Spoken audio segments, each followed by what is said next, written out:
반갑습니다, 여러분. 사실 여러분이 이렇게 많이 나올 거라고 생각을 못했습니다. 믿음이 적은 저의 모습인 것 같습니다. 피곤하시지만 이렇게 또 새벽을 깨워 하나님 말씀을 들어 나오신 여러분에게 하나님의 큰 은혜가 함께하기를 기도하겠습니다. 앞서 마가복음 1장에서 담임 목사님께서 말씀하셨듯이 섬기러 오신 예수님의 사역을 우리는 보았습니다.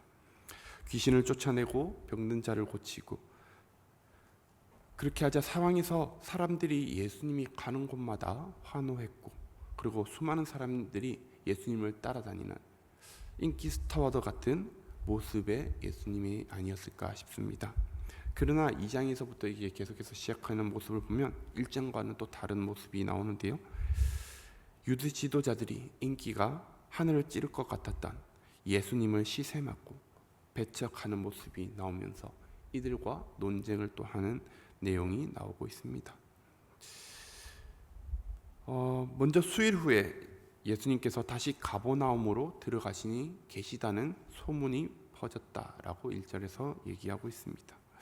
이 집은 아마 학자들이 베드로의 집이라고 생각을 하는데요. 어찌됐든 집에 들어갔다는 이 소문이 퍼지자마자 또 많은 무리들이 예수님이 계신 집으로 몰려들기 시작했습니다. 예수님은 이들에게 복음 곧 하나님의 말씀을 선포하셨습니다. 예수님께서는 기적, 귀신을 내쫓으시고 병을 고치시는 이 이적을 보이시면서 많은 사람들이 주님을 따르고 그 중에 또 대부분은 자신의 이 문제를 해결하기 위하여 바라면서 예수님에게 아마 나왔을 것입니다. 하지만 예수님의 사역의 이 주 목적인 복음을 전하는 것을 예수님께서는 잊지 않으시고 복음을 전하셨습니다. 왜 그렇습니까? 복음을 전하는 것이 가장 중요한 사역이기 때문입니다. 죄송합니다.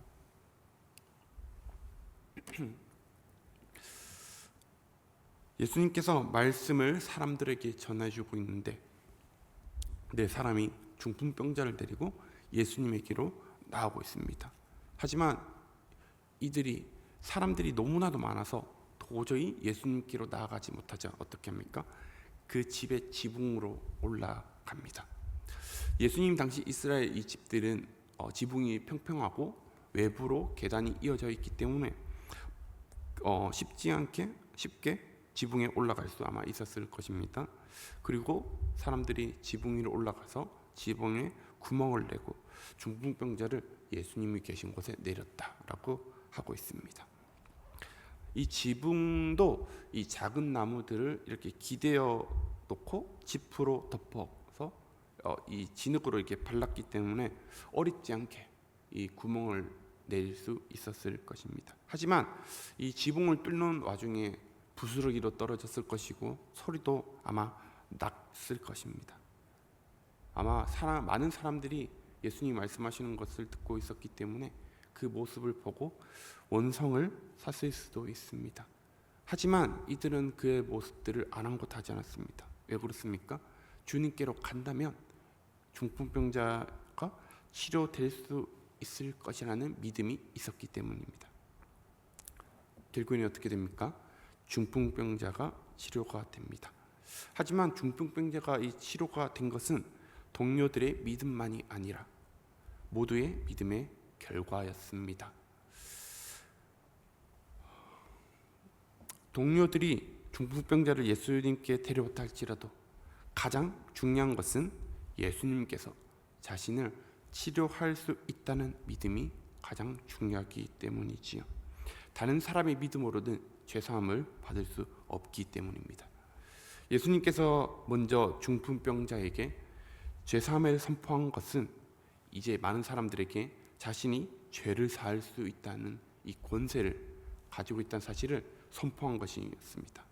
원래 죄 사함이라는 것은 하나님만이 할 수 있는 이 고유한 권한입니다.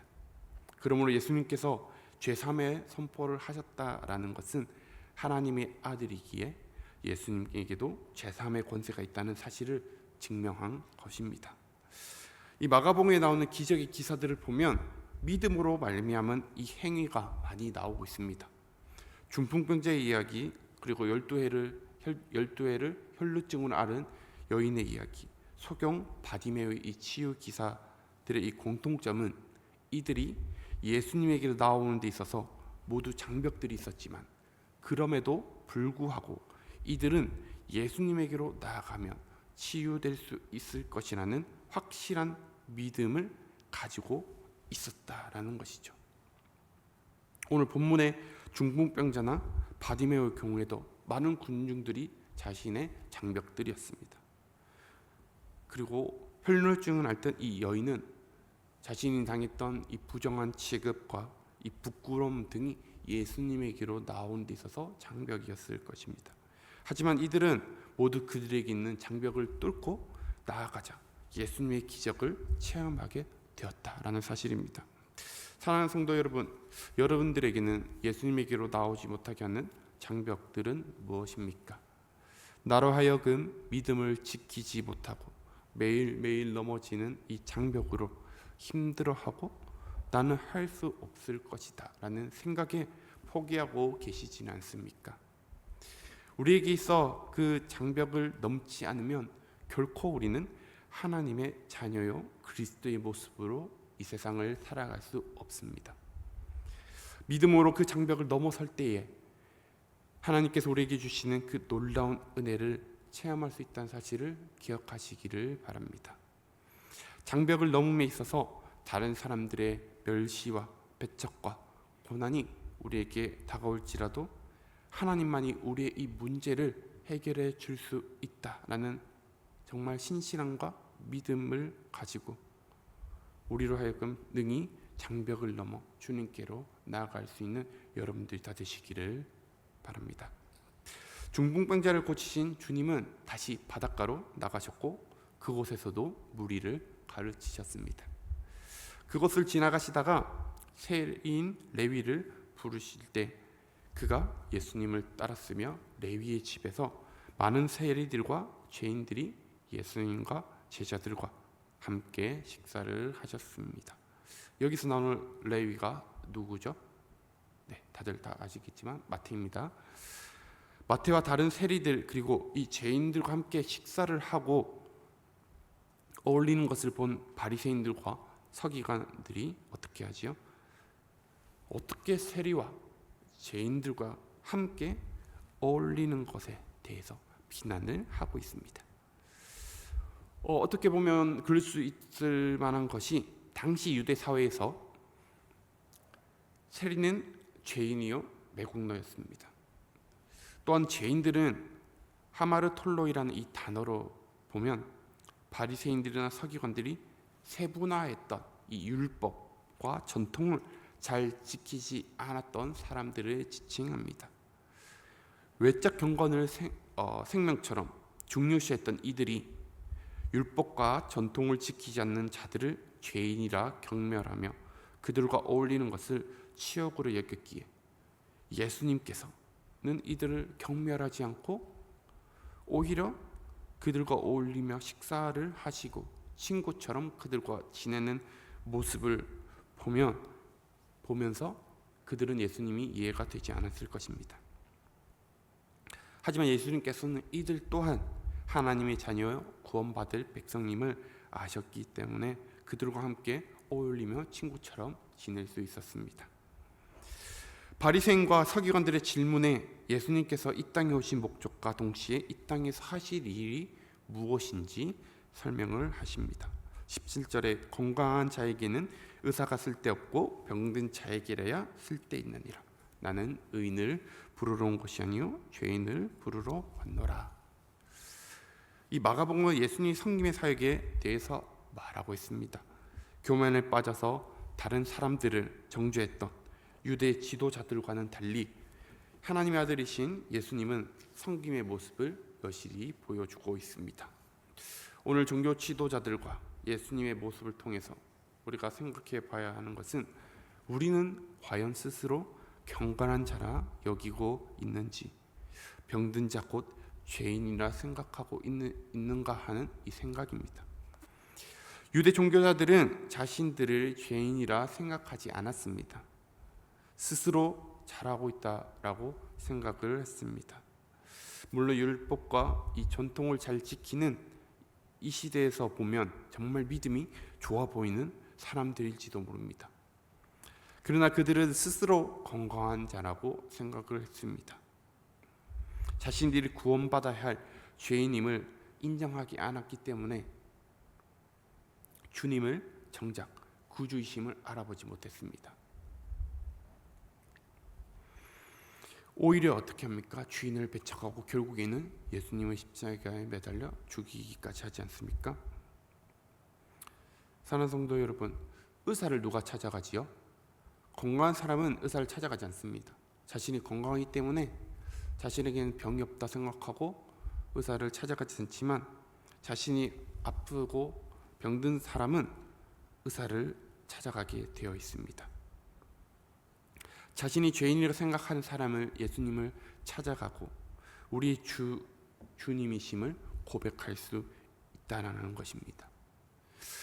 우리는 모두 죄인임을 인정하고 겸손히 주님의 은혜를 간구하며 나아가야 할 것입니다.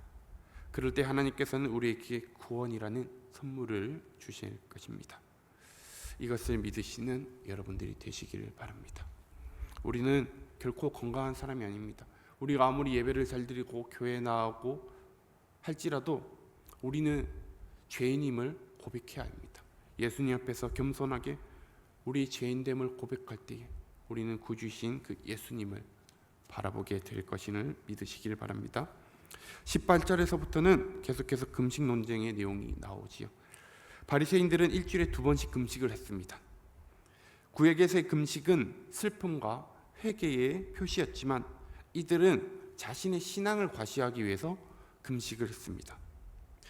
요한의 제자들도 같이 금식을 했다라고 합니다.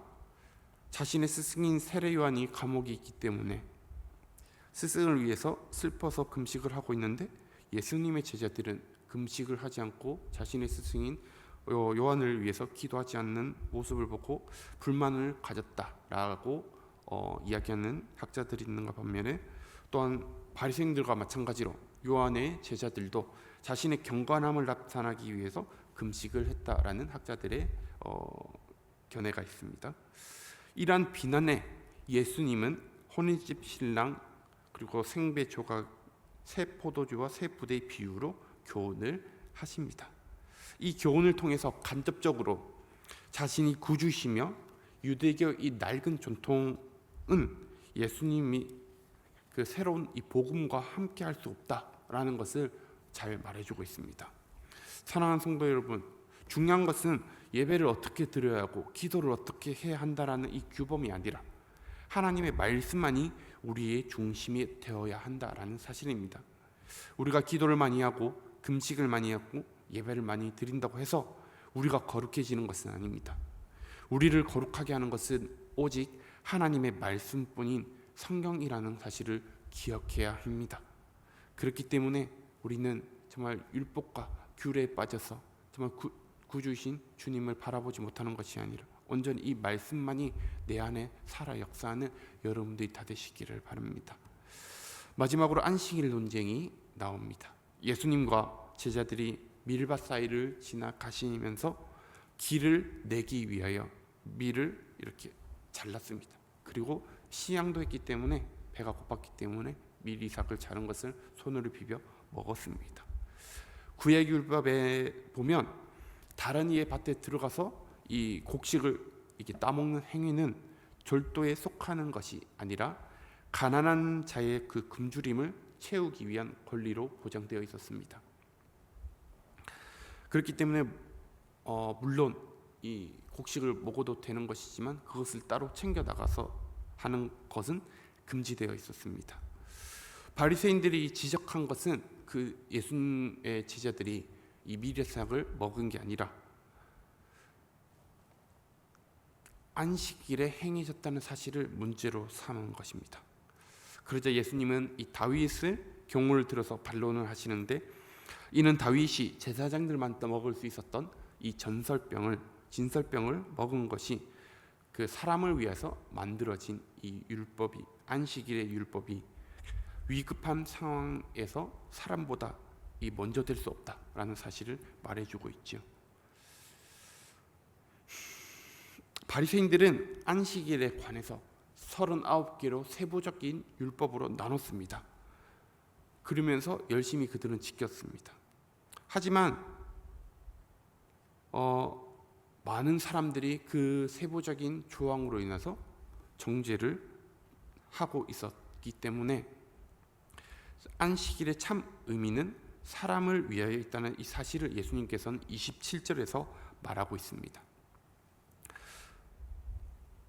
바리새인들은 정말 그들이 열심히 율법을 지킨다라고 생각을 했습니다. 세부적인 사항을 만들면서까지 지켰지만 안식일에 대한 진정한 의미는 몰랐습니다. 하지만 주님은 안식일에 대한 분명한 의미를 찾아주면서 안식일의 주인이심을 나타내시고 계십니다.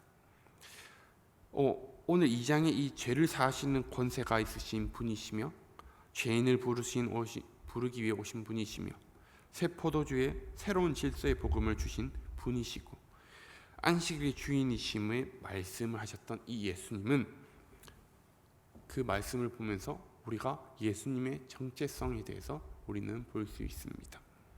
사랑하는 성도 여러분, 성김의 모습으로 이 땅에 오신 그 예수님의 모습을 보면서 우리는 스스로 경건하다 여기는 교만함이 아니라 겸손함으로 주님으로 가지 못하게 하는 장벽을 넘어가는 여러분들이 다 되시기를 바랍니다. 그럴 때 하나님 주시는 구원의 은혜를 누리실 수 있다는 사실을 기억하시는 여러분들이 다 되시기를 바랍니다. 그리하여 믿음으로 오늘도 세상을 이기시는 여러분 되기를 위해서 기도하도록 하겠습니다.